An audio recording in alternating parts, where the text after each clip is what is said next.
श्री स्वामी समर्थ सर्वांना. Good morning. तर मी आज बनवलेलं आहे माझ्या बाळासाठी पालक सूप. पण ते फक्त पालक सूप नाही आहे, कारण मी त्याच्यामध्ये थोडासा रवा वगैरे ॲड केलेला आहे. कारण हा पालक सूप फक्त पालक सूप अजिबातच खात नव्हता.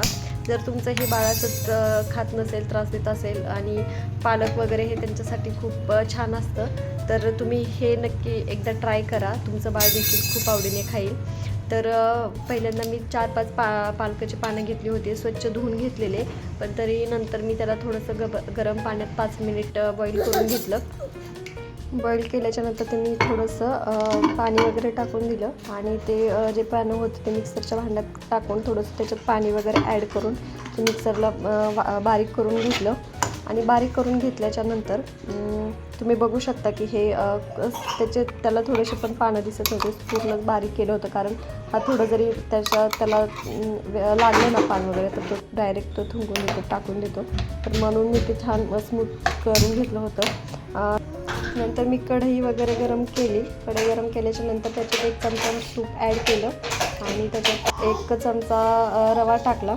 रवा टाकल्याच्या त्यामध्ये मी रवा छान असा भाजून घेतलेला आहे. लाल होईपर्यंत रवा भाजून घेतला आणि रवा छान भाजल्याच्यानंतर मी त्यामध्ये थोडंसं जिरे वगैरे टाकलेले आहे.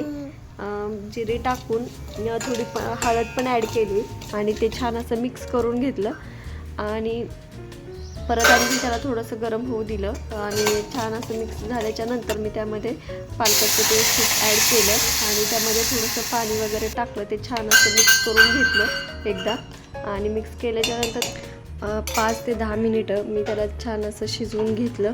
आणि मला थोडंसं वाटलं की पाणी वगैरे कमी पडलेलं आहे, कारण त्याला शिजायला चांगलं शिजवून घ्यायला लागेल. म्हणून मी थोडंसं आणखी पाणी वगैरे ॲड करून ते आणि झाकून 5 मिनिटे शिजवून घेतलं. शिजवून घेतल्याच्या नंतर ते चांगलं घट्ट वगैरे झालं होतं. तर मग मी त्याला ते खायला द्यावं म्हटलं. त्याला मी खायला दिलं. पहिल्यांदा त्यानं 1 घास खाल्ल्याच्या नंतर असं नाही का त्याला नवीन टेस्ट लागली, पण थोडंसं हे केलं. पण नंतर त्यानं ते खाल्लं, पूर्ण संपवलं होतं. तर तुमचं हे बाळ असंच करत असेल तर तुम्ही हे नक्की ट्राय करा. तुमचं देखील बाळ आवडीने खाईल. तर व्हिडिओ छान वाटला असेल तर कमेंटमध्ये नक्की सांगा. थँक्यू.